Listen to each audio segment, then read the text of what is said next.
Welcome to the Boneyard with Steve Robertson. As always, I am your good friend and host, Steve Robertson. And man, it feels so good to win. Man, it feels so good to win. Arguably the most important game of our season last night, and we turned in arguably our best performance of the year. We're going to break that down. We're going to look around the league. We're going to talk about the Hall of Fame inductions that are coming up. That'll be fun, right? And we have a guest picker on today's top 10 list.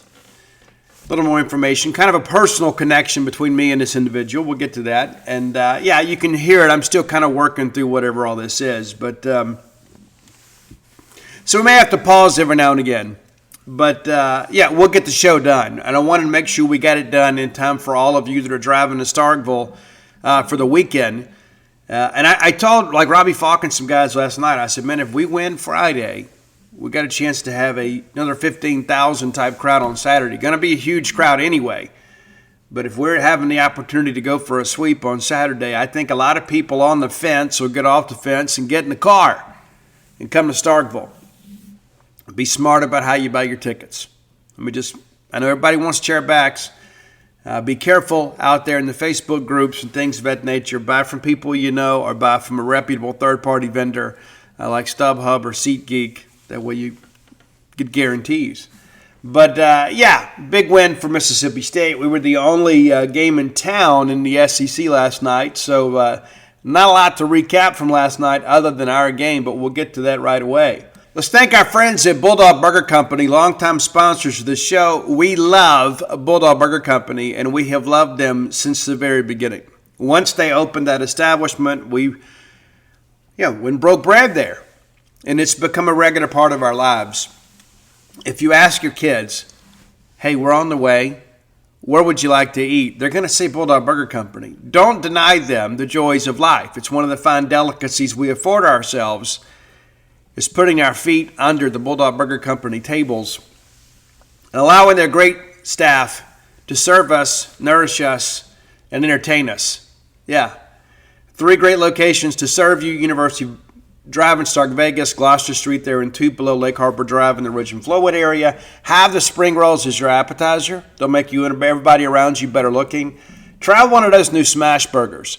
And if you're feeling good about how you look and how you feel, maybe switch over to those chili cheese fries. They'll blow you away.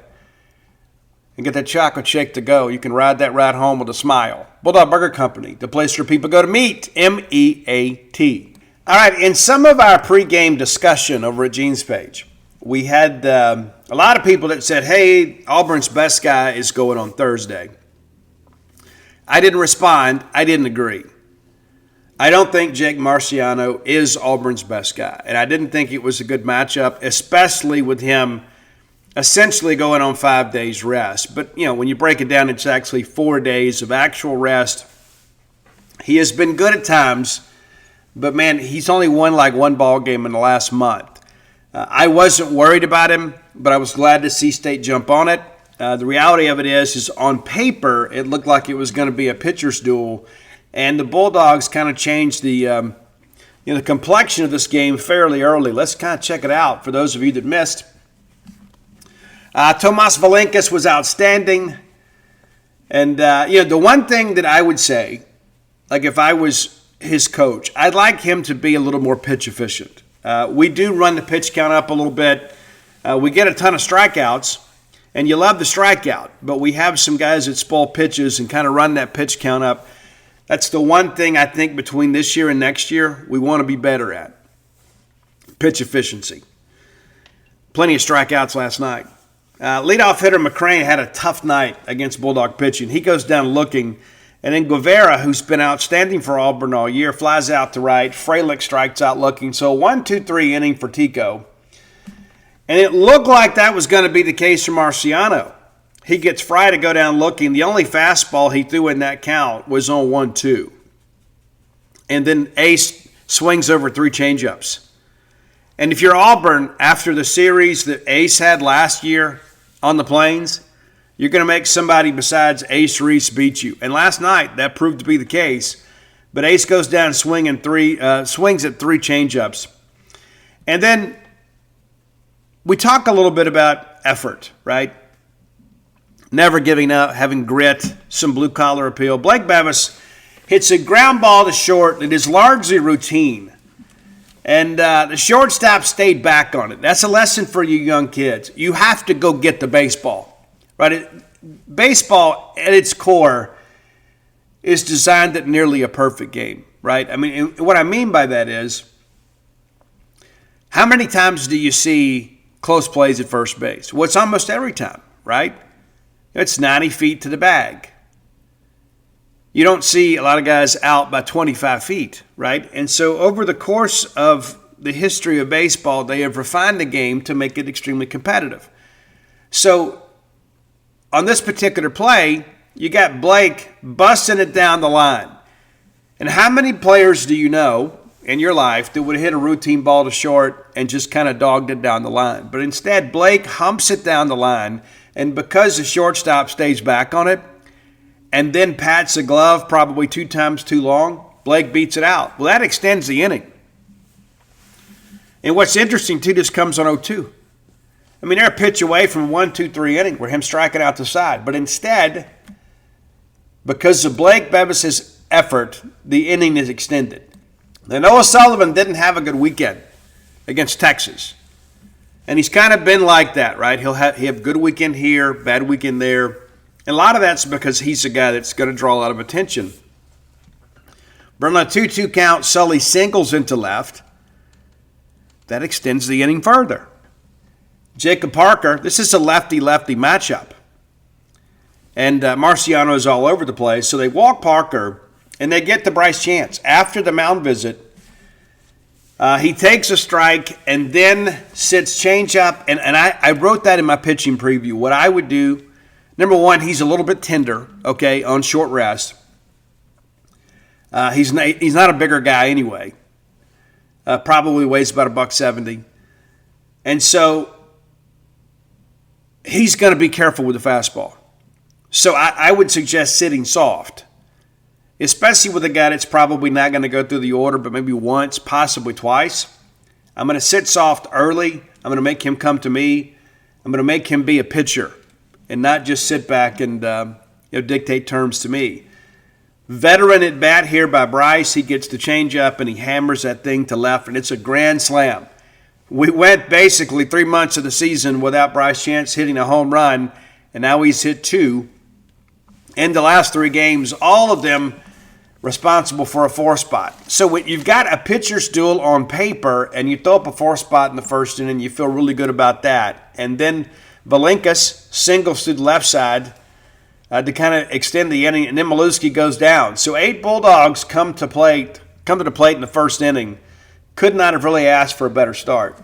Now you need the clean inning, right? You need complimentary baseball. That's exactly what Valencius gives you. Rembert goes down swinging. Bingaman, very talented first baseman for Auburn. They're expecting big things from him, and they should. Lengthy at bat here, and State finally gets him to go down swinging. But he runs the count up a little bit. Fortunately, we get Bub Terrell to ground out to shortstop on the first pitch. That negates some of that. But again, you want to manage that pitch count a little bit better. Bottom of the second, Ryder Woodson, who started in place of Drew Wires, who was a late scratch. He was hit in the head during pregame warm-ups, thought he was okay, began to get a little dizziness, and they're like, hey, we're not going to take a chance. We'll pull him. Oak says he doesn't think it's anything long-term. So we should be good to go there. But Ryder on an 0-2 count fights and fights and fights, and it singles back up the middle. Friday singles off the pitcher on an 0-2 count. And that's the thing about when you begin to look at these counts, we're getting base hits while we're in the deficit. We're in a disadvantaged count. Our 2-strike approach really, really good. And then Reese goes down swinging, and Bevis grounds into a double play. And just kind of a wild thing. Just a kind of a slow roller to third. It brings Guevara to the bag. He steps on the bag and throws to first. And, missed an opportunity to tack on there. But just part of baseball. We head to the third here. And again, Tico just dealing. He gets McCrane to strike out swinging. Madrigal goes down swinging, and then Carter grounds out to third. The one lengthy at bat was to McCrane. The other threw fairly efficient there, so we feel like we're kind of getting back on track here. They left Marciano in place of Cormier. A lot of people asked last night how many of their big bullpen arms did they burn. This is really the only one. Everybody else is kind of a back of the bullpen guy. No disrespect intended, but Cormier was one of those guys that they expected to throw. He had now 16 appearances on the year, so he has done some decent things for them. Young guy out of Tuscaloosa, Alabama. Sullivan greets him with a single to left. His second hit of the night. Parker goes down swinging after a somewhat lengthy at bat. Sully still second, kind of a wild sequence there. He breaks, and then he's like, stops, and then goes and makes it. Chance goes down swinging, and then Valencius singles to the left side to chase in Sully. So you're extending here, making it 5-0. Now one swing can't tie you. Milewski goes down swinging here. So we get to the fourth, and it's a 5-0 ball game, and it's all Tico all the time. Top of the order again, McCrane, Guevara, and Frelick, all three go down on strikes. Couple of lengthy at-bats there, but now we're kind of getting to the middle innings. Bottom of 4, Woodson goes down swinging, but a lengthy at-bat there. Fry pops up to left field, and then Reese goes down swinging again. Tough night for Ace, but he will bounce back. Top of the 5th, Auburn finally gets on the board here, and it takes a little effort. Rembert grounds out the second, first pitch. You feel great about that. Well, then Bingham breaks up the no-hitter and the perfect game with a single back up the middle. Then you get Terrell to strike out swinging. In the course of that at-bat, Bingham takes second. And then McCrane, 2-out hitting, singles through the left side, and that's where the stolen base comes back to get you the free 90. We had that happen at Texas, but here we go again, singles through the left side. The run scores. Auburn's on the board in a 5-1 ball game. We try to pick him off at second. We throw it away. The only error in the ball game, but your Bulldog defense played extremely well. Madrigal then grounds back to Tico, and that's the inning. All right, bottom of 5. State does what good teams do. You give up runs, you answer right back. Bevis grounds out to third. Sully singles to right field, his third hit of the night, and that's another lengthy at-bat. Parker pops up to the shortstop, so we need a 2-out base hit. Well, let's put in Beans, right? And what do you know? He doubles to left center. Sully scores all the way from first to make it a 6-1 ball game, and it's just so demoralizing for the other team. It's like, okay, we're finally on the board, guys. One swing gets us right back in it, and then you take the lead back out. It's just demoralizing for the other dugout. Valencius flies out to center field, and that caps the inning. Top of 6, Tico's just still dealing here. Gets Bristol Carter to ground out to third. That flips the order. McCrane strikes out again, and then Guevara strikes out swinging. And so right now, again, you're managing the count pretty well. And again, you don't really want to go far over 100 pitches. Maybe they get you to the 7th. Milewski flies out to center. Better at bat for him. 10 more push-ups, it would have been a home run. Woodson then walks, so he's on base again. I thought we got good production from Ryder Woodson. They bring in Harden in place of Cormier, and Fry homers down the right field line, and it was an absolute laser off the bat. 1-1 count, chases in 2 runs. Now it's an 8-1 ball game. Reese lines out to right field, hit that ball really well. A little less trajectory, a little less launch there. It's probably gone. Bevison singles to center, and then Sullivan grounds to shortstop. They force the runner at second. So to the 7th we go in an 8-1 ball game in favor of Mississippi State. So Frelick goes down looking. Rembert liked him last year at Auburn. Think he's got a bright future ahead of him. He singles through the left side. We go out and chat. Bingham lines out to second. We nearly forced the runner at first, but just a great play by Gehrig. I joked last night, and some of you young bucks won't know the reference. I said, who'd have thought that Gehrig Fry would not only be a serviceable second baseman, but be the second coming of Roberto Alomar, right? I am so pleased defensively with what Gehrig Fry has done this year. I think most people would be. I mean, just needed reps. He's an athlete. He was a third baseman by trade. We tried to make him an outfielder last year. But what a team-first guy, man. And I said last night, I think Gehrig Fry is going to get drafted as a second baseman. So Bingham lines out to second, of course, and then Terrell, last hitter for Valenkas, and he was kind of on fumes here. And this is just a case of a strong guy and the ball finding the bat. It was great at bat by Terrell. Give him a lot of credit. He gets down 1-2 and then fouls off a couple, and then it just happens, right? I mean, it's just baseball, and Tico couldn't believe it. But it's an 8-3 ball game. We bring in Bauer, and he gets McCrane to fly out to right field right away. That gets the Bulldogs back on the sticks. They bring in Chatterton, and he is greeted rudely by our friend from South Mississippi, Jacob Parker, who was raised on Ward's hamburgers. He homers to right field, and it was an absolute missile. And then Bryce Chance gets down a near-perfect bunt. I thought the scoring decision was going to be interesting. I think Bryce beats it anyway, but it's going to be close. And I think when you're the hometown scorekeeper, that's got to be hit. Valencia sends singles to the left side. And how about, Vitas, a guy that, doesn't have huge numbers, but we're getting some production from him down the stretch while Teal's a little bit banged up. Maluski, one of the best big-bodied catchers I think I've ever seen at getting bunts down. He knows how to soften the bunt. Man, great job here. We didn't even, pretend. We weren't trying to conceal it, but Maluski gets the bunt down, and because you can never have enough runs in the Southeastern Conference. And I believe you just run your offense. You don't ever, ever, ever act like the game is over. Yeah, it's a 9-3 ball game, but this is an Auburn team that is like fourth in the league in hitting. Anything could happen, especially with our bullpen at times. You've always got to be looking to tack on. I thought this was a very good decision. Maluski gets a sac bunt down, and the Bulldogs make it count. Woodson flies out to right field, and again, in a 2-strike count, 1-2 count, lines to right. We'd love to have that ball gotten down to get both runs in, but you get one in, and that ultimately caps the scoring on the RBI sac fly to make it 10-3. Friday lines out to right field. As we go to the 8th, Nunnally comes in and left. Reed Stallman's in the game now. They start white flagging this thing. They're ready to get the game over, too. So Clay pinch hits for Madrigal, grounds out to second. Combs pinch hits for Bristol Carter, goes down swinging, and then McCray grounds out to third base.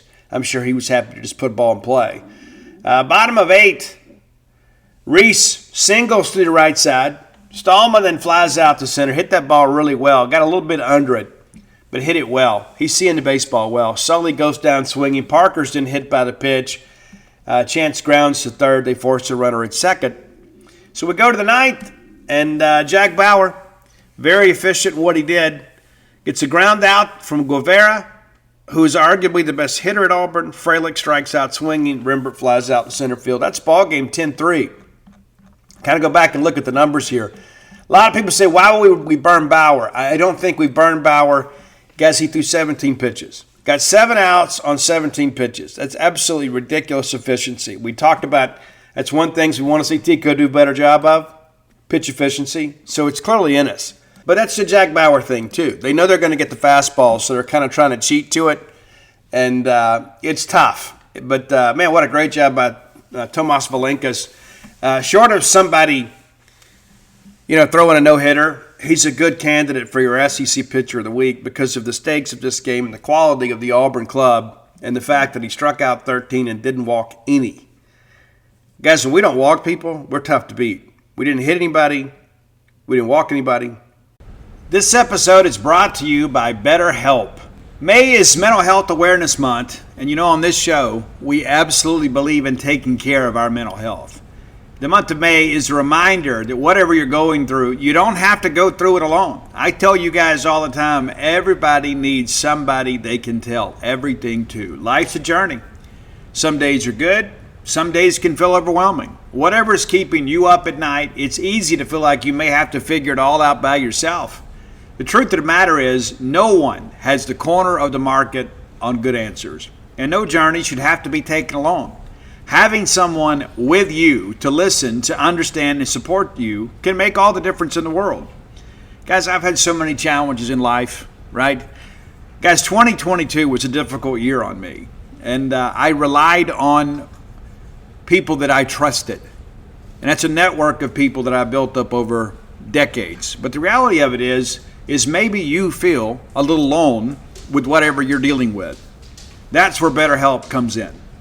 Quality therapists that will work according to a very strict code of conduct. They're fully licensed in the United States. There is also the therapist match commitment. BetterHelp does the initial matching work for you so you can focus on your therapy goals. There's a short questionnaire that helps you identify your needs and preferences. And our 12 plus years of experience and industry-leading match fulfillment rate means we typically get it right the first time. If you aren't happy with your match, switch to a different therapist at any time from all of those tailored recommendations. You don't have to do it alone. Find support and have someone with you in therapy.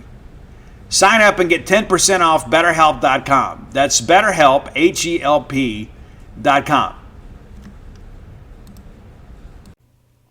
We struck out 15. Great job. Looking at your hitting heroes, and there were a bunch. There were. It's so interesting, too, like the Jake Marciano thing. 6 hits, 4 runs, all earned. 4 strikeouts, 1 walk in just 2 innings. And L.J. Cormier, we spoke about him. He threw a nice 69 pitches. So we probably have not seen the last of him for this year, but we've seen the last of the weekend. The rest of these guys should be able to come back. Abe Chancellor threw 26 pitches. I don't know if they're counting on him at any other point this weekend. But Garrett Fry, 2 for 5. Ace Reese, 1 for 5. Blake Bevis, 2 for 4. Noah Sullivan, 3 for 5. Jacob Parker, 1 for 3. Bryce Chance, 3 for 5. Vitus Valenkas, 3 for 4. Kevin Milewski, 0 for 3. Ryder Woodson, 1 for 2. So 8 of your 9 Bulldog starters with a base hit last night. Yeah, you love that, don't you? And, of course, Beans with 5 RBI makes for a nice night at home with the wife. Right, Bryce? But nevertheless, Bulldogs play exceptionally well. And, again, the one error is on an errant pickoff throw. Outside of that, we played it well. I thought Ace Reese made some really nice plays, too. Ryder Woodson ranging across the middle makes a play that's very difficult look very easy. But at the end of the day, the Bulldogs win one of the most important games of the season, not just because of the fact that we needed a top 10 win, right? Because that's been kind of the knock on this team is like, man, they can beat all the pretty good teams and the really good teams. They can't beat any great ones. This Auburn team's really good. So what does that do for the RPI? For those of you that hadn't kept up, State moves from 8 to 6. Auburn stays right where they are at 4. And I think that's absolutely fine if you're Mississippi State, right? You win tonight, things may be a little bit different. Strength of schedule moves from 12 to 11. And that's one of the discussions that we've had extensively on Gene's page is the quality of the non-conference schedule. Well, guys, the non-conference RPI for Mississippi State is 5. 5.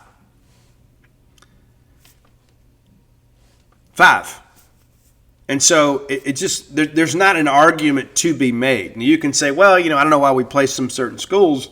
At some point, you got to get some young guys some playing time. And you can't play 56 high-leverage games week in and week out and expect your team to have any juice when you get in the postseason. You can't. But as it sits today, and of course there'll be a lot of fluctuation over the course of the weekend. And listen, Mississippi State obviously has a tremendous opportunity with Auburn and A&M to further validate ourselves as a top 8 worthy team. It's right there for us. And that's one of the reasons last night was so big. And I joked with some of my friends at Auburn yesterday. I said, I love you guys to death, but I got to have 2. And they're thinking, man, if we can just get 1, we'd be happy. And I said, well, this may be a weekend where everybody ends up with what they want. But, man, you start thinking about what would a sweep look like. Well, it would change the complexity of a lot of things, right? It truly would. Not expecting that. Auburn's a good team. It'll be interesting to see how we pitch it on Saturday. But one of the things that I want to caution people about, because I've already seen it, right? And a lot of it is just people don't understand. Ryan McPherson had a very serious injury. It didn't require surgery, but it required a lot of rest and therapy. And it's just like atrophy, right? When you don't use those muscles for their intended purposes, they get a little weaker on you. So you have to build the arm back up. So anything that we get out of him this weekend, assuming he pitches, is a bonus. But those of you that are assuming that he's going to just go right back into the rotation, and pick up where he left off, you're just setting yourself up for disappointment, right? Now, I think we need to get him on the mound before we get into a regional, obviously. And maybe it's an inning here, 2 innings there. And then maybe you go to Hoover and maybe let him open a game there. And then he's good to go for a regional. That makes a lot of sense to me. But anybody expecting him to come out and like if he throws more than 2 or 3 innings this weekend, I will be surprised. I would be. You haven't put him in a high leverage situation. He's had some simulated games. He's had some bullpen sessions. So he's building back up. And I can tell you, Ryan is the consummate competitor. He wants to be on that bump. But he also doesn't want to hurt his team. He wants to make sure that he's ready to go. Now, I know that mentally, that's the big challenge, right? Even when the arm is ready to go, you got to learn to trust it. And so, Brian O'Connor and Justin Parker know what they're doing. But again, I know what's going to happen in the event that he doesn't have a big role this weekend. There are going to be some fans that don't understand. They're going to say, I don't understand why we didn't pitch him more. Well, we're still building him back up. So it's important not to expect too much from him. Auburn's going to throw Alvarez tonight, Andreas Alvarez. And you can read my full breakdown on him over at genespage.com if you're a member. But I wanted to go over a few things with you guys as we kind of get ready for this. Now, he is a guy that has been in their system for 2 years. He's a product of Northside Christian School in St. Petersburg, Florida, and had a good freshman year. He was a reliever and kind of a spot starter for them and made 14 appearances and 9 starts, but 3-1 record with a 4.80 ERA. That's pretty good numbers for a freshman. Allowed just for 1 strikeout to walk ratio. Well, that has jumped this year. He has walked the same number of hitters that he did all last year, but he's thrown 14 more innings, but he struck out 80. Yeah, so the strikeout numbers are ridiculous. Now, he is listed at 5'10". I think he's probably a little bit shorter than that, which creates an interesting dynamic because he is a shorter guy. You don't know what to expect from an extension standpoint. He gets really good extension because he gets down the slope. So as a result, that fastball kind of stays on the same plane. And as he dips, the fastball stays up. So it kind of gives you an optical illusion. He's not a fastball-only pitcher. A lot of curves, a lot of sliders, a lot of spin with him. You got to take something away. But, one of the reasons that I didn't say a lot about when people are like, oh, Marciano's their best guy, I just don't agree. I think Alvarez is probably the guy that I like the most on this Auburn staff. And Petrovic is a guy, too, that's really good. But Alvarez is a guy that's very, very interesting. And it's not necessarily what you normally see in the SEC, but it's kind of like the Butch Thompson miracle, right? Butch takes some guys that are just kind of, scratch and dent. And he did that here. And then he makes it work. Auburn gets some very good players from time to time, but one of the best jobs that I think Butch Thompson does, and he did it when he was here as well, is to take that guy that's got a little something to prove and maybe something in his game that needs to be refined, and then he builds him up. Now, while I think Marciano has kind of faded a little bit over the last few weeks, Alvarez has gotten better, and that's the concern with me. Now, you can kind of run this whole thing back here. Like, once we get into conference play, Alvarez, they get a win over Arkansas. So he beats Arkansas. And they get a win over Kentucky. And those games were a little bit lopsided. 2 runs against Arkansas, 5 against Kentucky. They lose to Florida 6-3. Tough outing for him. He only goes 2 1/3, allows 4 runs on 6 hits. But the last 2 outings for him against Oklahoma, he pitches into the 7th, gives up 3 runs on 5 hits. That's a 6-4 win. And then last week, he went the full 7 in a mercy ruling game of Texas A&M, 18-5. Gave up 4 earned runs on 6 hits. And so I think he is getting stronger as the season is going on, even though he has set a career high in innings pitched at any point in his life. Now, this is back-to-back road starts, And that's one of the things a lot of people will tell you is a difficult thing for younger teams. And even though he is a sophomore, we still consider him a younger guy. It takes so much out of you emotionally to go on the road and win, and then you got to do it back-to-back weekends. At some point, that happens to everybody. It's kind of an unfortunate situation for Auburn that it happened so late in the year. However, they won last weekend against Texas A&M. So we're going to have our hands full tonight. And, again, we want to get into that bullpen, and we know that they're going to throw Petrovic on Saturday. We haven't announced who we're going to start yet, so just give you a few quick things about some other arms to see. Jackson Sanders didn't throw last night. Best case scenario for Auburn last night was Marciano gets you through the order a couple times, Cormier comes in and then gives way to Sanders, and you get a win. Best case for us would have been if they had spent Sanders in a loss. So we're still going to see him. But Alex Petrovic, 7-2 on the year, 3.14 ERA. He's another guy, too, that's got a dozen starts under his belt. But he's running 5 to 6 innings. And so the bullpens are going to determine how this weekend kind of plays out. So everybody that can kind of save some things are huge. But Jackson Sanders, guys, these numbers are ridiculous, right? I mean, so, yeah, he's 3-1 with a 2.84, but he's thrown over 50 innings this year. Yeah, 50 innings, 71 strikeouts against 17 walks. And that's the thing. He's got starter-type numbers, but he's only got 7 starts. And I thought he may be their starter last night. And so I'm just kind of curious to see how the thing plays out. So basically, they have 4 starters. And Jackson Sanders is a guy, obviously, that can pitch as needed. And he's one of their more talented pitchers. We will see him, especially when they have a lead. But you're also not going to go the whole weekend without throwing him. So expect to see him. But, Cormier is probably burned for the weekend. But you start looking at some of these other guys. Ryan Hatzler is a guy that's got 14 appearances. We expect to see him at some point. Jed Johnson is another. So they've got some other bullpen arms. Garrett Brewer has been good for them, but he's more of a matchup guy. They've got some arms to burn. And really Cormier is the only one of any notable SEC-type success that they've used so far that we shouldn't expect to see the rest of the weekend. So I do think State takes a series. I think if you win tonight, there's a great chance that you sweep.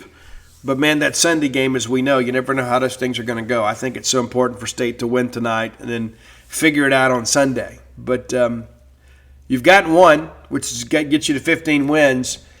We've talked about this many, many times. 17 gets you in the top 8 conversation. 18 probably drives it home.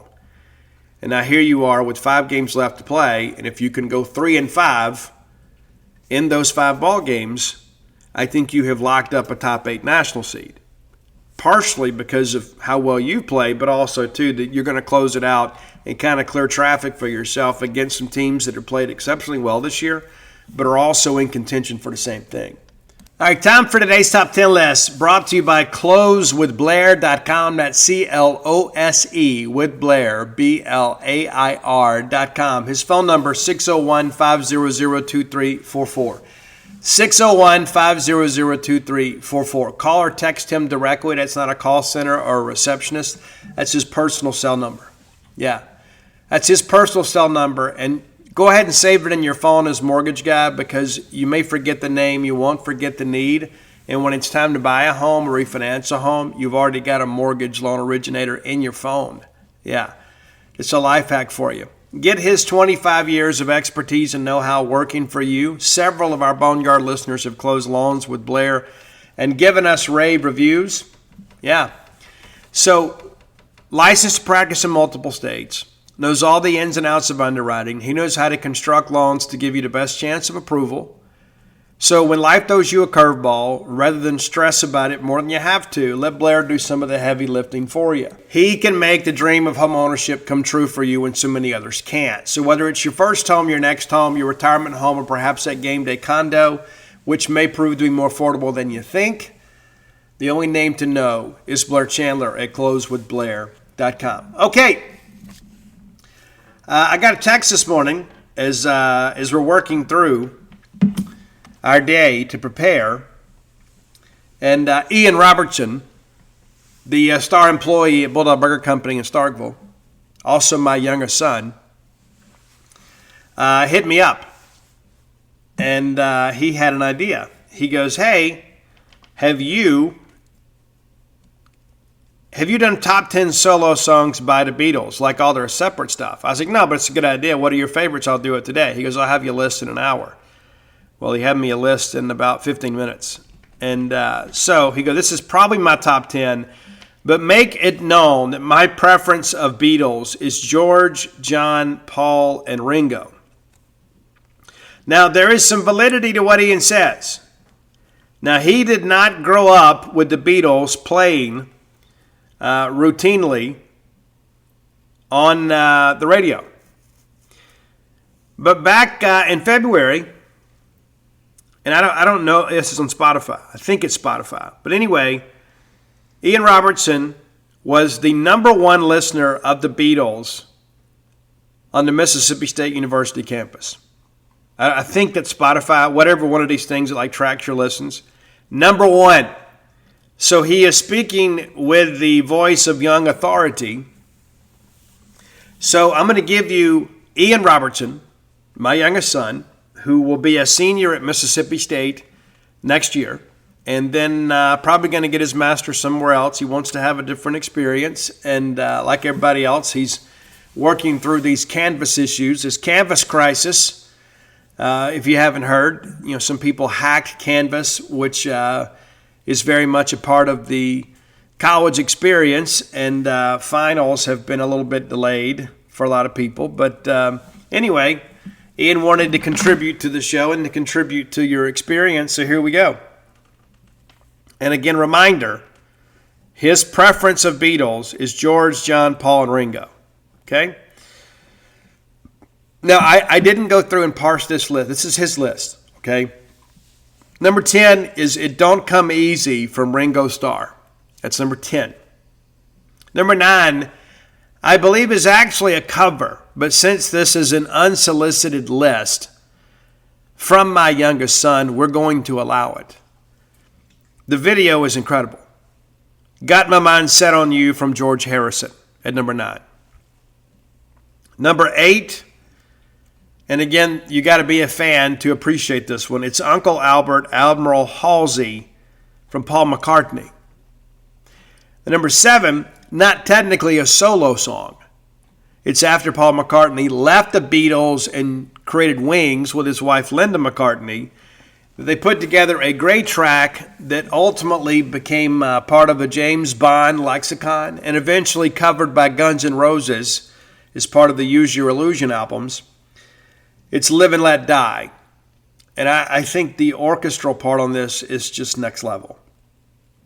Number 6, a collaboration.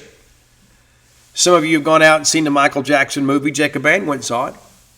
I didn't, but he has gone to see it.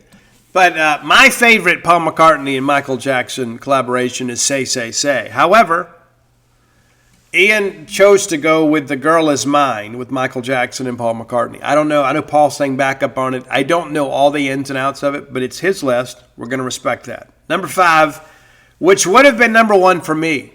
But again, it's not my list. It's not my list. Number 5 is Imagine from John Lennon. I think it's too low, but as Ian, as the Beatle expert in our family, we will go with him. Number 4 is Hold On, also from John Lennon. Number 3, and you can expect a couple of George Harrison songs in the top 3. Number 3 is Isn't It a Pity from George Harrison. And number 2, and I guess this in some ways kind of reflects on my own life and relationship because, for a while we thought we were done having kids. We did.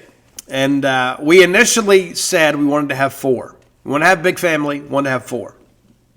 We had Ani, we had Audrey, we had Mia. When we got Mia home, I said, this is good. Maybe 3's enough. Maybe we can be outnumbered. Me and Ani would be the 2 males, and we'd have, a couple of girls and my beautiful bride. And then Ian showed up, and he's kept me young. He really has. He's been such a value to my life And I have loved being his dad. Absolutely loved being his dad. And he is more of a mama's boy, to be honest with you. He and I talk a lot about music, and when he's got problems, though, he tends to go to her or his sisters. But it's Beautiful Boy from John Lennon at number 2. That's the track. And Ian has such great hair. We didn't get a haircut for him, I guess, until he was about 4 or 5. And he had these beautiful ringlets, much like his dad, but his were even better. And he was such a beautiful child. And then one day, he decided to get his hair cut because the kids at kindergarten were giving him problems about his hair. And he convinced his mom to let him get a haircut, and then he regretted it almost immediately. But at times he grows it out, other times he gets it short. I don't care what he does with his hair. I just care about what he does with his life. And, he's a criminology major and wants to go catch the bad guys. But number 1, and maybe a surprise, it's Give Me Love from George Harrison. That is his number 1 Beatles side project, solo project tracks. That's Ian Robertson's number 1 top 10 Beatles solo songs list. And as his old man, I appreciate his contribution and interest in the show. And one of the things that I'll tell you about him, and obviously I love all my children. They're all very high achievers. I don't know that any of them have a heart for people more than Ian does, though. They're all very kind people, but Ian is one of those kinds of people that just never, ever, ever makes an enemy. And he never sees anybody as an enemy. He's not as competitive, I guess, as some of the other kids.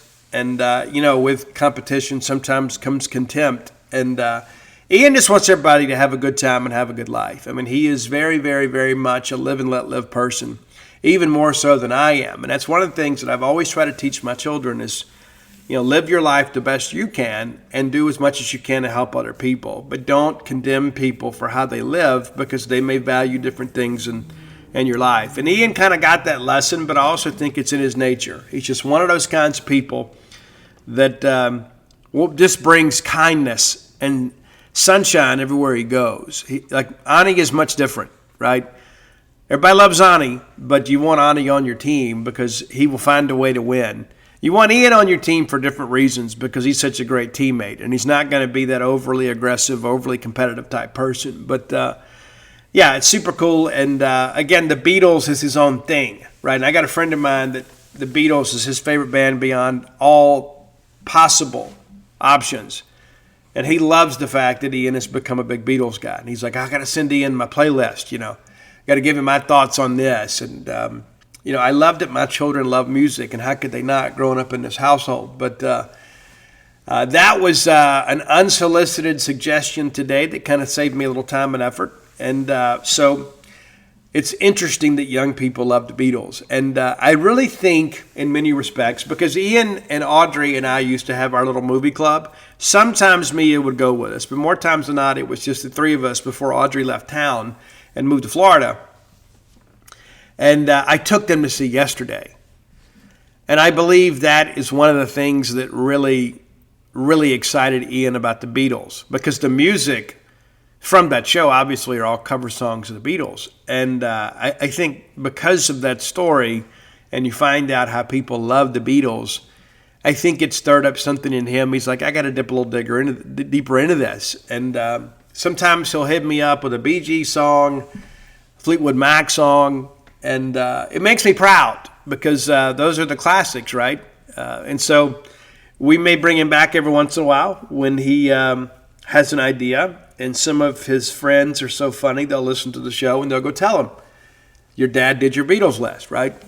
And it's one of the things, too, that's so interesting, too. Like, my kids didn't know I was cool until they went to college. And my girls just thought I was like their dad. What does he do? He just types on the computer all day. And then they get on campus, and you're like, oh, dude, that's your dad? I follow him on Twitter. And they're like, oh, okay, well, maybe dad does something worthwhile with his life. But Ian has kind of understood that and appreciated that maybe more than the girls have. And Ian, interesting name, right? Those of you guys that know, I'm a huge rock guy. And one of my favorite singers of all time is Ian Astbury from The Cult. And Dana liked the 3-name thing since we have such a lengthy last name. So we have Ani, Audrey, Mia, and Ian.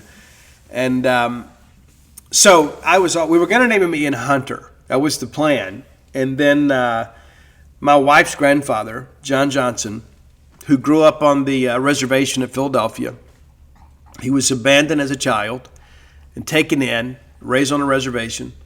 And he went on to fight and spend a career in the military. And that's how he made his living and supported his family. And in many respects, he was a war hero and an American patriot. And so he got sick right around the time Ian was about to be born, and we decided to change Ian's birth name prior to his birth. John Victor Johnson was Dana's grandfather. And so Ian, of course, is Scottish for John, and we are of Scottish descent. So his name is Ian Victor Robertson.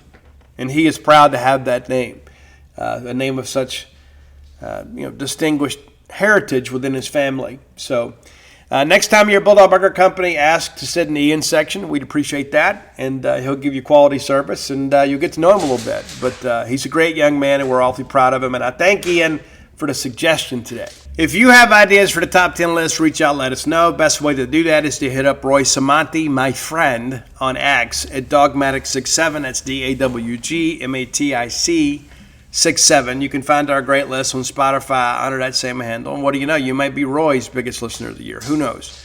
But we do our best to keep you guys apprised of the classics and the new material that's coming out these days. And thanks for your support of the top 10 list over so many years. Next segment of the show brought to you by Campus Bookmart, a Starkvillian institution. We love Campus Bookmart. We do. We love it. We love it. We love it.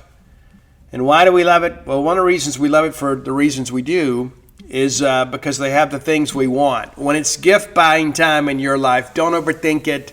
Don't get too cute. Don't try to build a better mousetrap. Just buy us Mississippi State merch. You can't go wrong buying a Bulldog Mississippi State merch. Whether it's apparel, things to decorate the home, the office, the RV, the car, anything like that, you can find it at Campus Bookmart. Next time you're in town, stop by and see their smiling faces. Football season will be here before you know it, but before we do, we're expecting to have some postseason baseball here. So be prepared for some new M/S merch that is maybe regional specific, and Campus Bookmart, your place to find every bit of that once it becomes available. If you can't make it to town, visit them on the World Wide Web at campusbookmart.net. And by being a loyal Boneyard listener, we'll give you a phrase that pays, and that is BSR, which stands for Beautiful Steve Robertson. That gets you free shipping on all orders over $75. Any order less than $75, absolutely incomplete. All right, let's take a look at this new Hall of Fame class. And Dave Murray with a story right as the news broke. And we had the opportunity, of course, to help get the message out to kind of celebrate these new M Club Sports Hall of Fame inductees. And there's some names you know and maybe some ones you're not quite as familiar with. Well, we'll start Mario Austin. Makes perfect sense, right? What a great run he had. Scored almost 1,200 points and pulled down 570 rebounds in his career. Incredible performer. If memory serves me correct, from York, Alabama. I think that's right. And won the 2002 Southeastern Conference Tournament. And 2003 helped us win the SEC Western Division when that was a thing. And made the tournament in both years. He was selected by the Bulls in the second round. And you may recall he went to Russia, and there was all this craziness out there. Like he had a collapsed lung in Russia, had to kind of escape from Russia. It was all crazy. Also joining the class is Jonathan Banks from just up the road in Webster County. Former Jim Thorpe Award winner. Incredible college career. Did some incredibly important things for us. And probably nobody better at stripping a fumble. Some big things happened, right? And, of course, the 2 pick sixes against Tim Tebow in a game that we lost, but still tremendous accomplishment. But second rounder by the Bucs. Spent 5 seasons in the NFL with the Buccaneers, Lions, Bears, and Houston Texans. Still see Jonathan around every now and again. He'll post pictures of him riding his horses. He is as Mississippi as they come and certainly worthy of induction into our Hall of Fame. Daniel Boyd, linebacker Daniel Boyd.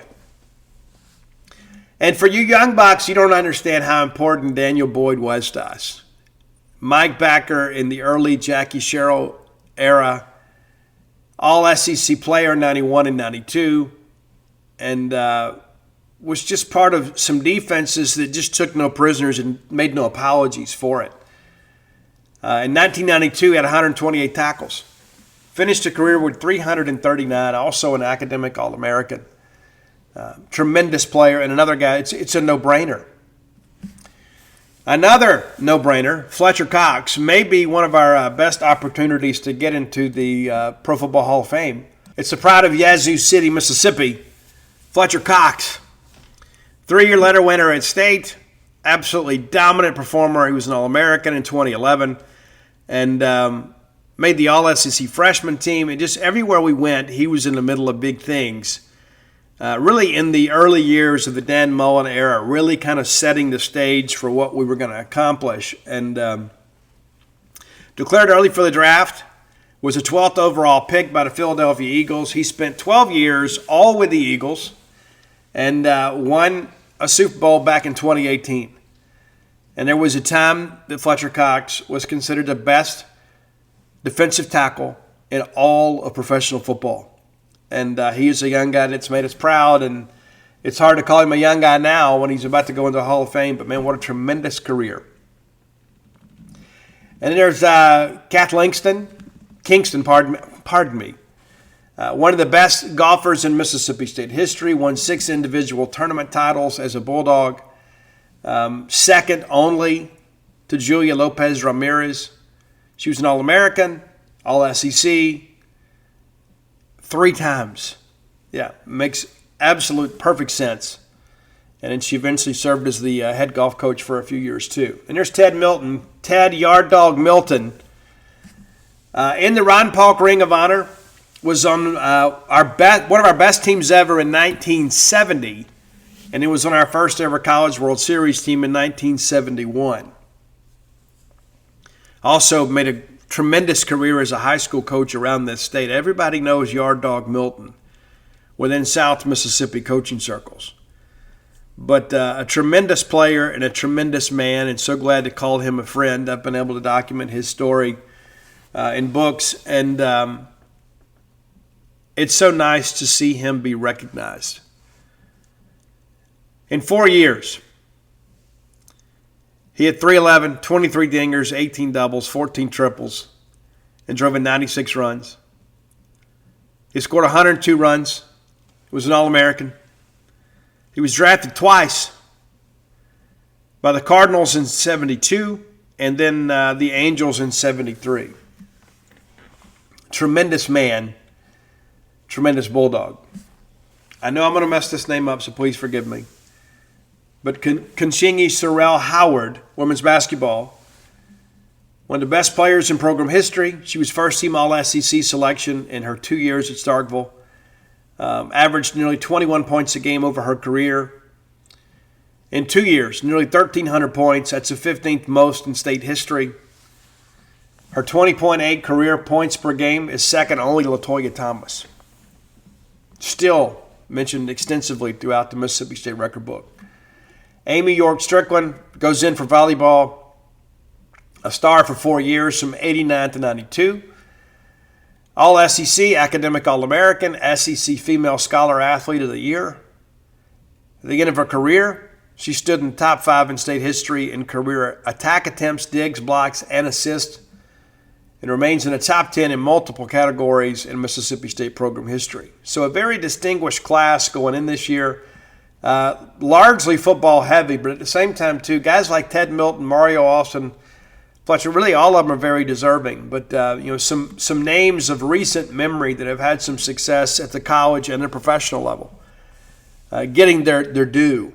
The M-State Hall of Fame Gala will be Friday, September 25th.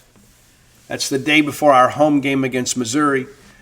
For those of you looking to attend, you can make those arrangements. And so they announce the class in the spring, and then we celebrate them and induct them in the fall. And again, 8 players going into the Hall of Fame. I still think we need an actual Hall of Fame somewhere right, to be able to honor these people, and they can bring their children, their grandchildren, their neighbors. And I understand what a big deal they were at Mississippi State and continue to be among our fan base. And, there's always room to celebrate greatness. And it's so great to see so many people that we know get their names called. And you can imagine how much fun it is making those calls to tell people that they're being inducted into the Club Hall of Fame. Had an opportunity to write so many of those stories and interview so many of those players. It's very special. And it's one of those things, too, that we hold in high regard just because it is very difficult to get in. And Club members themselves vote on it. And so it's your peers voting you in. It's not necessarily a fan vote. It's those that understand, what you went through to get there. That's an important aspect of all of this.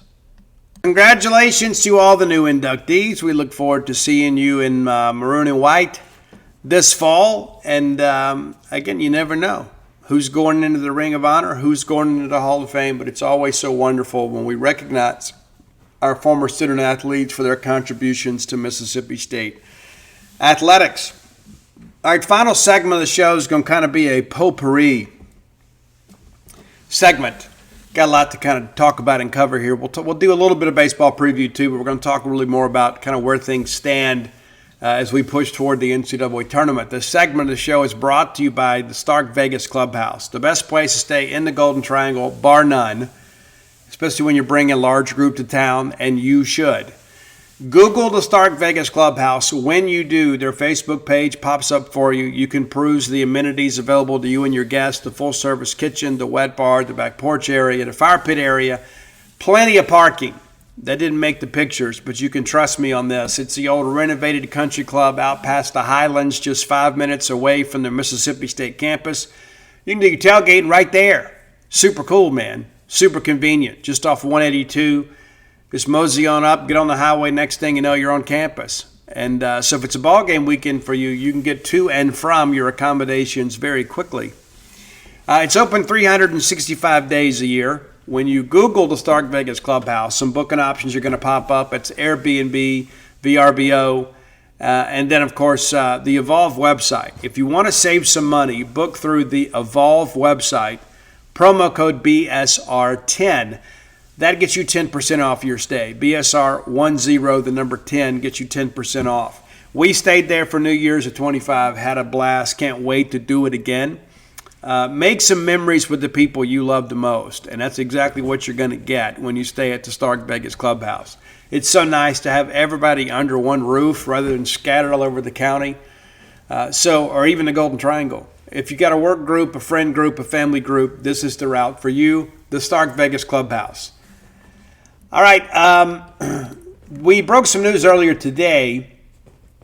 Mississippi State making some changes on the basketball staff. A lot of this stuff has been rumored. It is now confirmed that Mississippi State will not be bringing back Scott Padgett, who has been with us since 2022. And I understand that he was informed that he wouldn't be brought back and was encouraged to get another job. But we are bringing Sean Buchanan back, who spent some time with us as a GA. He's played for Jans before, knows the Jans system. So, that's something that we have been sitting on for a while and finally got confirmation today that it was, time to run the story. And so we've kind of been keeping up on it, and that's one of the most important things for us is try to make you guys apprised of what's happening. So as we said after the season was over, don't expect Jans just to run it back with what he did before, and this is kind of the first move or two in that respect. Also, on the football side, as you know, Mason Miller is back, and we broke that news last week, maybe the week before. It all runs together when you travel as much as I do, but Mason Miller back, and I understand he's doing a great job, and one of the cool things about it is, he'll be able to be with the players, when the coaches are on the road recruiting and things of that nature. And as I joked with somebody earlier, Mason Miller is not ever going to be the good cop, right? He is a guy that is going to get after people, but his guys love him because he coaches from the heart. And he has stepped in and done a good job. Of course, a lot of changes on the offensive line. Phil Alderholt returns, but you bring in, an associate offensive line coach, and now Mason Miller is an offensive line consultant. And again, it says a lot about Jeff Lebby to bring Mason back. And I think there was a lot of you guys that wanted Mason to be retained in the Arnett year. And maybe things would have been a little bit different. Who knows? But the reality of it is he's back now. He wants to be here. He's been at Dudy Noble Field pretty much every time we've played since he got back. I called him last week and joked with him. I was passing by the Baylor Stadium and asked him if he needed me to go settle any scores with him for him before I left. But the reality of it is we all knew the offensive line was the biggest glaring weakness on this team last year. And Jeff Lebby has taken some steps in the portal, but also with his staff to correct that issue.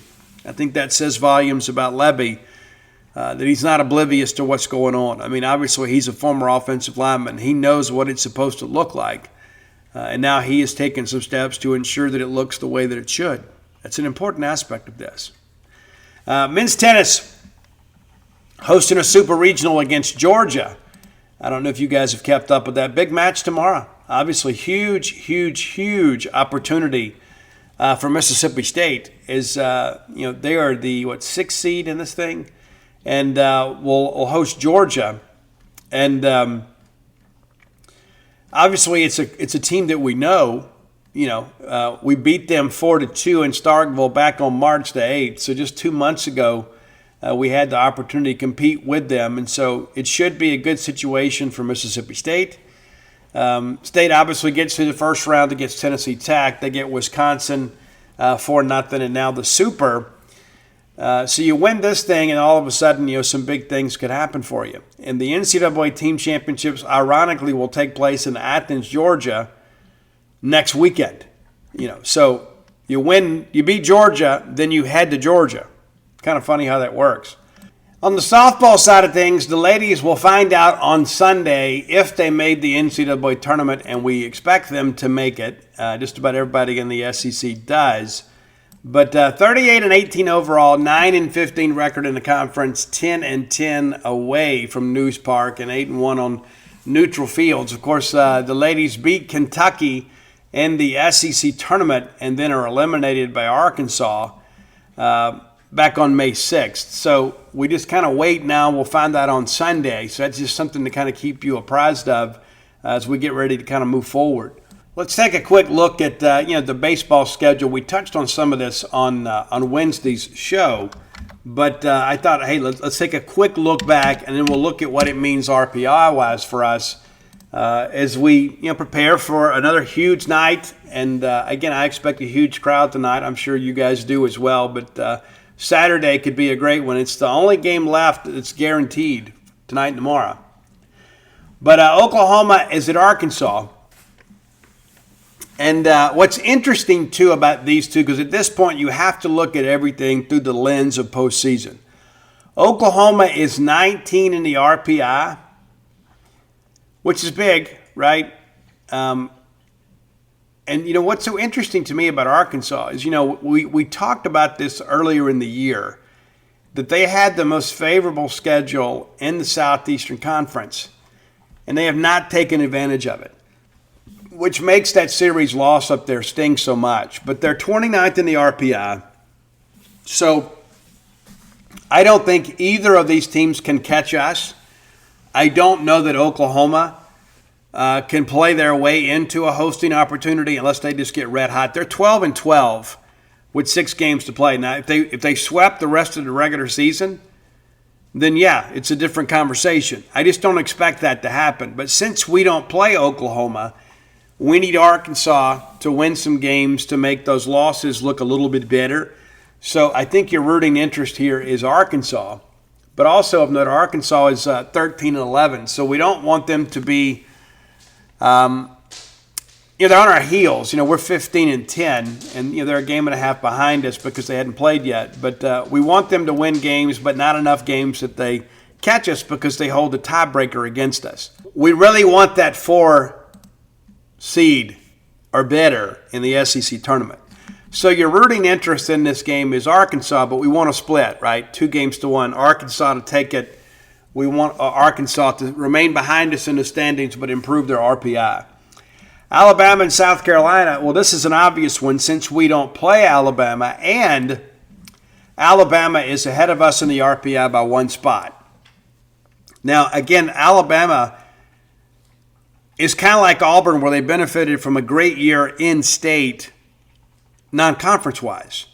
You got some teams out there that have done some good things. They're 1 spot ahead of us, but they're also 13-11 in the standings, so they're behind us. This is an easy call. We need South Carolina to win as many games as they can because it strengthens our RPI and it weakens Alabama. Now, if we keep winning, we'll just take care of ourselves. But we need all the metrics to work in our favor. So your rooting interest against Alabama is absolutely South Carolina. And South Carolina surprises people from time to time. You know, that they've been able to pull off a win. And any win they get helps us because Alabama is in no way in connection with us in our RPI composite. So any win South Carolina gets is a good one. We'd love to see South Carolina get a couple games, not just because it helps our RPI, but it gives us more room between us and Alabama. LSU and Georgia. Well, this is another easy one. We got 3 wins over Georgia. We got 3 wins over LSU and 3 losses to Georgia. I think this is going to be a better series than people anticipate. And the reason that I say that, LSU has 2 frontline starters, but Case and Evans is still out. But in Foley Field, LSU has a chance to be a very physical team. I won't be surprised if they win the series. But we do expect them to take a game. So again, Georgia is ahead of us in the standings. And of course, there's this whole anomaly about Georgia's RPI. Now, we're not going to be able to catch Georgia in the standings barring something totally unforeseen. However, Georgia sitting there at 16 in the RPI, they're going to get a top 8 as the SEC champion, despite the fact their RPI may actually be in the high teens. And so that's going to bump somebody back. And so the farther they fall in the RPI, then the more likely they are to be a 7 or an 8. We just got to stay ahead of the curve and win as many games. People are like, there's no way that they'll put Mississippi State ahead of Georgia. Well, yeah, they could. You never know what the league is going to do. But I think Georgia presents quite the calamity for the committee because you have to punish them some for that weak non-conference. Like their strength of schedule in the non-conference is 89. The RPI is 231. And when you begin to kind of do your research here, that is the highest non-conference strength of schedule of the top 20 RPI teams in the country. So they're going to host, no doubt about that, and they're probably going to be a top 8. But you also can't reward them for scheduling so light. That's one of those things you look at. You know, it's just they have the second highest non-conference RPI in the top 40, 50 maybe. Yeah, it's brutal. I mean, it really is. They stacked up a bunch of wins against the teams that aren't very good. So we need LSU to get us some wins here. Texas and Tennessee. Well, we got 1 win over Texas. We got 3 losses to Tennessee. Now, again, this is one where you're a little bit split on this one because Texas is ahead of us in the RPI. And, we got the same number of SEC wins. They hold a tiebreaker against us. But the reality of it is we really need Tennessee to win some games here to move our losses. We have 3 quad 2 losses, and that's Tennessee. We need Tennessee to beat Texas and get back into quad 1. And that'll help us, again, kind of build our resume. So in the event Tennessee can beat Texas, and I don't think they can twice, that helps Mississippi State in the standings. It gives you a chance to possibly finish ahead of Texas. It's going to be tough because of Texas' remaining schedule. But we got to take this one weekend at a time. So your rooting interest is Tennessee in hopes of getting Tennessee back into the quad 1, which moves those 3 losses of Tennessee to quad 1 losses, which enables us to have a better RPI composite. That's very important. I mean, all these things factor in. It's not just who you beat, but it's who you beat and who they beat. And it's not just who you lose, but what their schedule looks like. All right, Kentucky and Florida, we don't play either one of these teams, but Florida's right behind us. They're 2 games back in the win column at 13 and 11. they're also a team that's got 15 quad one wins. And so they're right there in the gumbo, right? Right there between 12 and 8. And you wonder, right? Will they be a top 8? Will they just be a simple host? Well, we can make things easier. Nick Mingione can help us. Nick and those guys are fighting to get into the tournament. We want Kentucky to win here. Now, when it's all said and done, the metrics right now favor Mississippi State over Florida. Florida's 32-17, but again, 26 games against the quad one. They got 15 wins, but they also have 3 quad 4 losses. So the more losses they tack up, the easier it is to bypass Florida in the discussion for a potential top 8. I would say right now they're absolutely out. Even with an RPI of 12, I don't think they can play their way in unless they sweep the season.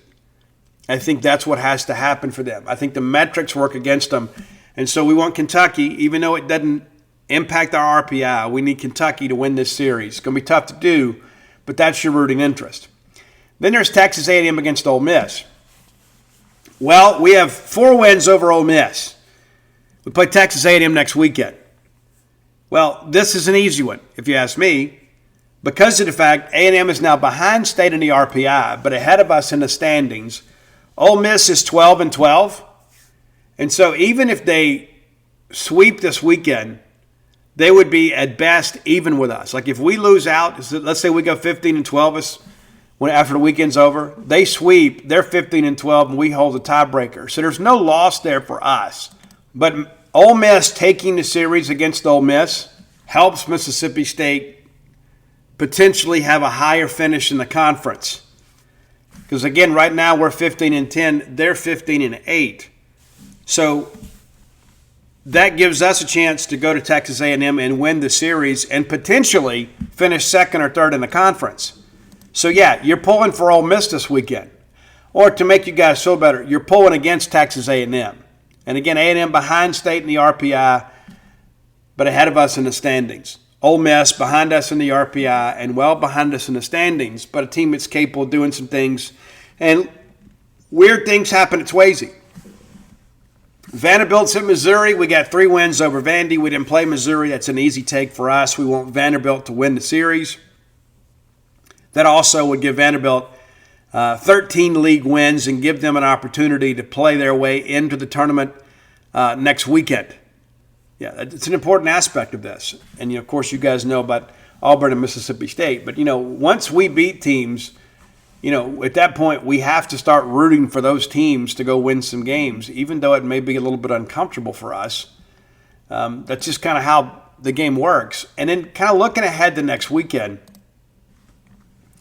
and it's going to be wild. I mean, it is. I mean, that's the thing. You love baseball this time of year.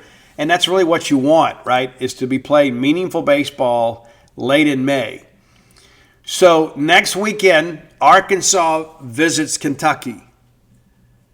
Kentucky can be a tough place to play. Arkansas, well-coached team, against a very gritty Kentucky squad. And Arkansas will make the tournament. I don't think they play their way into hosting, but let's say Arkansas wins the series against Oklahoma and then wins against Kentucky. Well, that would give them 17 SEC wins. But again, they've got some bad non-conference juju, so not going to play their way into a top 8 unless something crazy happens, but they should be able to host. Of course, State's at A&M. South Carolina is at Vanderbilt. We have 3 wins over both of them, so it really doesn't matter to us. We know South Carolina's RPI is what it is. But again, Vandy makes a tournament. That helps us. From an RPI standpoint, you don't want Vandy to miss and South Carolina both to miss the tournament. Ole Miss will be at Alabama. We don't play Alabama. So, again, we're cheering for the Rebels. We want them to do well, just not better than us. Then Missouri's at Texas, and you know how that game is going to go, right? That's why it's going to be so difficult to catch them.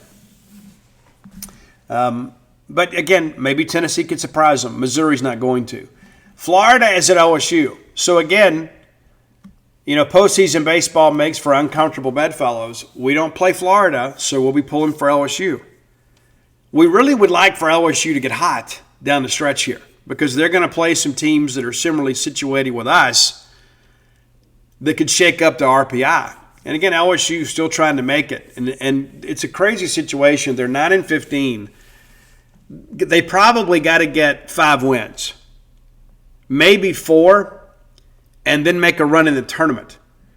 But LSU could run some interference for us. And so we're big Tiger fans in addition to Mississippi State fans. Next weekend, Tennessee is at Oklahoma. Again, we don't play Oklahoma. You root for Tennessee. And then Georgia's at Auburn. We're Auburn Tiger fans in many respects. Now, our outlook may change about Auburn depending on the results of this weekend.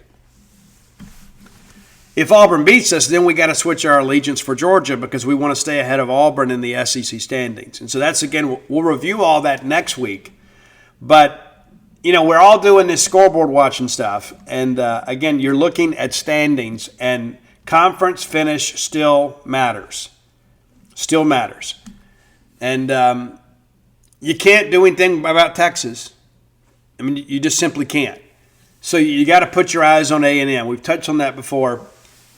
You get a chance to play them. They have a difficult road series this week. And you got to wonder, like, if Ole Miss plays well and beats up A&M, and Schlossnagle left some good players there, and Michael Early has absolutely rebounded this year.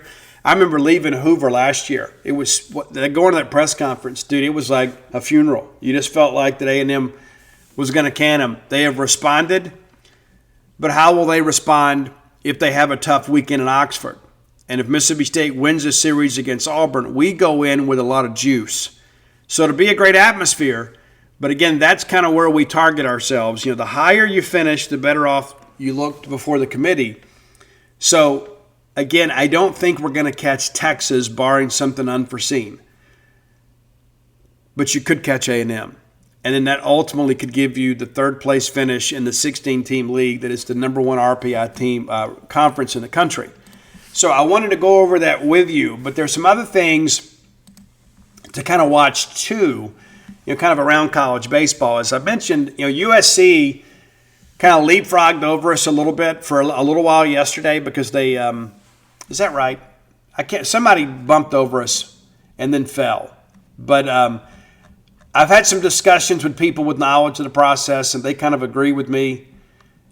This Nevada series, it was supposed to be 4 games, is now 3, Thursday, Friday, Saturday. I don't know if it was a mistake on the schedule or whatever, but they will get started. They won last night 8-0 against an RPI team of 151. So USC has 2 more games against an RPI team. So we shouldn't see much advance for them. And I think it's going to be difficult to give them a host spot without a quad 1 win. Their only opportunity to get it's going to be at Oregon. Oregon, again, a team that's kind of right around that hosting discussion. Some people have to host out west. And as you work through all that, that's one of the things that you kind of begin to consider. I could make a case against Oregon State. I could make a case against USC. But we're going to have some teams west of the Mississippi. So you begin to ask yourself, well, who hosts? Oklahoma's right there at 19. Could they play their way in? Maybe. Kansas is right there at 15. But ultimately, I think you're going to have either USC or Oregon State host. What's interesting about that is Oregon State's only played 4 games against the quad 1. And, of course, they're doing the best they can, but in some ways they're kind of manipulating the schedule. And, again, they've got 7 games left, and every one of them is against a team with 100 RPI or higher. Long Beach State's 241. So that RPI is going to tumble out of the top 16. And so then that, again, creates quite the quandary for the committee is how do you reward a USC team that plays in a bad baseball conference that doesn't win a game against the quad 1? So I guess if you're the committee, you really need USC to win a couple of games against Oregon to give you at least some cover. And this is the challenge for a lot of the grow the game advocates out there. You don't want to load up the Southeast over and over and over again, but there's not a lot of teams out west that are giving you an opportunity to pick them based on the parameters of the selection process. So let me prepare you. Georgia will be a top 8 unless something crazy happens. And either USC or Oregon State will host and probably have a shaky resume. The truth of the matter is, if I was picking between Oregon State and USC, I would probably go with Oregon State just because of the fact they're having to do a lot of this on the road. They don't have the benefit of a conference schedule. Now, they can't do that forever, obviously. But, again, you're going to have another Far West team. Is it Oregon State? Is it USC? Now, Nebraska's right there at 17. Another Big Ten team. And, again, that's the thing with these super conferences. How does it kind of play out? Nebraska's 17 in the RPI. And, again, that could change, by the end of the day. But when we start looking for teams worthy of hosting west of the Mississippi, one could make a case that maybe that's Nebraska. Now, they have 7 games left. All of them are against teams with a sub-100 RPI. They get Iowa, who's at 78, Creighton at 81, and then a road series at Minnesota, who's at 86. So I think Nebraska will play their way in. And that's the thing that you start thinking about. How many hosts do we need west of the Mississippi? Because even though Arkansas is west of the Mississippi, it still counts, right? Arkansas could play their way in, and obviously Nebraska. And so, again, you got 16 host sites, and a lot of these are going to be in the South. But I think you've got enough where you don't have to manipulate a lot to find maybe 4 or 5 hosting spots west of the Mississippi. And let's just kind of run them down real quick. I mean, you could have maybe half a dozen because you're going to have Texas, right? I think we can all agree Texas will be one. USC is a maybe. Texas A&M, certainly in a position to host two. And I would say they probably have to earn it more than a lot of the teams that are similarly situated. You got to play Ole Miss and State back-to-back weekends. But let's say A&M goes 3-3. Well, they end up with 18 wins in the league. They're going to host, okay? So that gives you 2. And we believe between Oregon State and USC, one of those will get it. That's 3. Then there's Kansas 4, Nebraska's 5, and then if Arkansas and Oklahoma do it, that gives you 6. So, again, I don't think you have to manipulate things to, quote, grow the game to satisfy people. So we'll work through that. And, again, what we believe today may not be true on Monday. Because everybody's going to play some games this week, and then all of a sudden, you got some games next week. We originally had a game scheduled for Tuesday. I don't know if you knew that. We removed it before the season started. This is why we only have a 55-game schedule. We originally had North Alabama that final Tuesday, and Brian O'Connor elected not to play that game. So we're short a game, but it puts us in a position where we don't have an RPI killer the last weekend, and we also don't have the optics of canceling a game late for RPI purposes. And I think in the end that matters. We made the decision way back in January. So there's so much at stake this weekend, which is one of the reasons I wanted to spend a good portion of this, this segment of the show just thinking about the teams that are right around us and just looking at a couple teams that are right behind us, teams that we passed. Like North Carolina, really good quality club. And they're going to be, if I can get there, they've got Pitt this weekend in Chapel Hill. Okay, so they're going to win that series, or they should, and that's RPI team at 48. So, let's say they get a 2-1 split, we get a 2-1 split, we'll stay ahead of them. Midweek game next week, they got UNC Wilmington, it's RPI 103. It'll be interesting to see what they do, and then they close out on the road at NC State. NC State obviously still trying to play for something of significance. NC State, obviously a well-coached team that has been a bit up and down, but it's a rivalry series, and it's in Raleigh.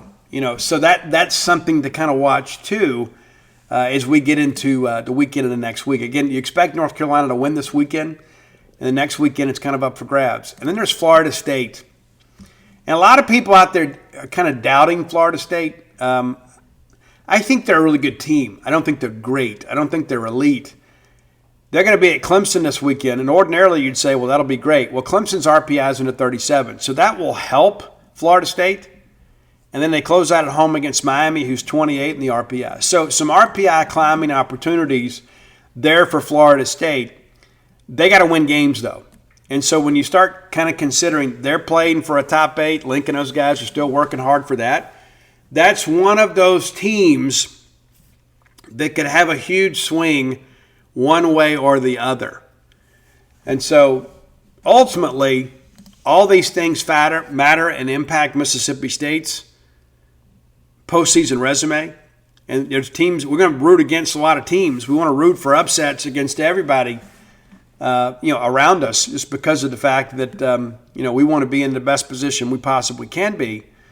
And that's the thing, like A&M playing Ole Miss. Ole Miss is 13 in the RPI, and the Mississippi State is 6. So A&M, some upward mobility. And again, it's a very simple process for them. If they go 3-3, they are absolutely hosting and could play their way into a top 8. I guess the thing that I consider with this is the Georgia portion of the equation. Georgia's it's such a wild scenario to think that your SEC front leading team is so bad against the non-conference metrics. But they have LSU at 55 and then Auburn. So that could be a scenario where at least Georgia climbs a little bit closer to the top 10. That gives you a little bit of cover. But at the end of the day, the SEC regular season champion is going to get a top 8. It is. And that's just kind of how things are going to play out. But most important thing for Mississippi State is go win some games. Yeah, continue to win games. And kind of looking at the projected RPI thing, the now projected RPI for Mississippi State is 4. 4. And wouldn't that be something? Be incredible. Because Warren Nolan had originally projected us to lose that game. They expected us to take the series against Auburn, but lose last night. And so if their projections hold, which they're projecting a sweep, I'm not going to do that. And they're projecting us to sweep A&M now, which I'm not going to do that either. But wouldn't it be great if we did? But they now have us projected to go 19-11 in the conference. 19-11 in the conference absolutely gets you a top 8. I have thought all year long that 18 will probably get it done. But there's just so much noise. Really, honestly, I think once you get out of the top 3, and I would say 4, but Auburn still got some difficult games to play. But when you look at their metrics with strength of schedule, number 1, non-conference RPI, number 1, they went out and scheduled themselves an opportunity to play postseason baseball at Plains and Park. I for some reason, I kind of like the matchup with Auburn and Georgia, especially being at home. But to me, UCLA, Georgia Tech, and Texas, I think everybody would agree they're absolutely 3 of the best teams in college baseball and absolutely going to get a top 8. The Auburn situation right now, yes. They lose this series this weekend and lose next weekend, and they get 16 wins. Can you give them a top 8 when you're having to already push Georgia, especially if Georgia wins that series? I think Auburn absolutely hosts, but I think if they lose these last 2 series, then Auburn is the team that suffers the most down the stretch. And then, of course, there's Alabama. And I'm not a believer in Bama. They're 5 in the RPI. So they're certainly going to host. But I've told people before, please pair us up with that one, because if we play them in a super, we're going to win. I just don't believe Alabama is offensively what you kind of need them to be. They're up and down. We'll see. And, of course, there'll be a couple of, ACC teams you have to consider. And again, North Carolina, a team that right behind Georgia Tech in the standings. And so you begin to kind of wonder, as Alabama drops, as Florida State possibly drops, they have an opportunity to play their way in. What does that mean for the teams around them? Again, it gets really muddy once you get out of the top 3. And so this weekend will give us a little bit of clarity. We'll pretty much know, hey, if you win that series next weekend, you're locked in regardless of what happens in the conference tournament. So enjoy the rest of today, and hopefully we can get a win tonight. I think it's going to be more difficult tonight than it was last night. But you win that game, you're in a great position if you're Mississippi State, and probably a top 5 RPI by close of business, provided you win tonight.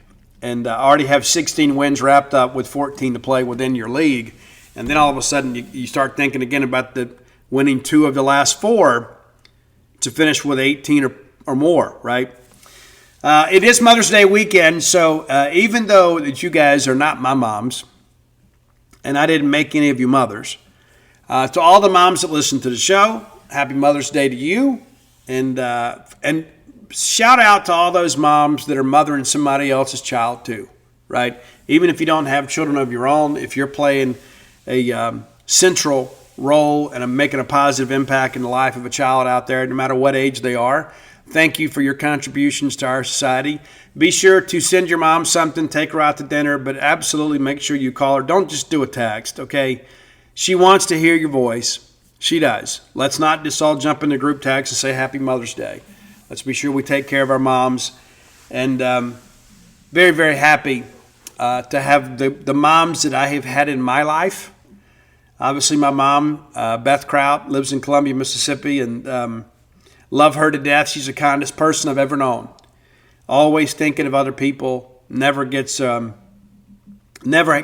aggravated with people. You know, she's just one of those people that just believes that life is supposed to be something that we all enjoy and not necessarily endure. My stepmom, Dolores Robertson, was married to my dad, and she was the love of his life. And so grateful to have had her in my life, much of my life, since the early 80s, you know. And got a couple of sisters out of the deal, and 3, I guess, now that I think about it. But love her, and of course, my lovely wife, Dana, who's carried all my babies. And it's one of those things that you look back in life and you think about the pathology of all that, and you realize that what an integral part in your life that women make. So I have always healed under the care of women, and every time that I'm ever upset or hurt, that's what I've always retreated to. I've always retreated to the women in my life to help me heal. And that's just being transparent with you. It's because of the love and nature of the women that have been around me in my life. It is Mother's Day weekend, and if you're looking for a unique last-minute gift idea, and the phone is ringing off the hook down there at True Rest Float Spa Starkville, dial 662-268-7601 to get more information. Buy Mom a couple floats. You get 2 floats for $99. What a great deal that is. 1 float is $89, so we're making you a little special deal here. 2 for $99. You can speak directly to the mother of all my children, Dana. Again, 662-268-7601. Go to DutyNobleBook.com, and you get signed copies of all my sports titles there. And, of course, come join us over at GeneSpage.com. You can take 50% off the annual subscription price for a limited time only. But until next time, let's all live our lives in a way we make more friends than enemies, and people can see a difference in the way we live.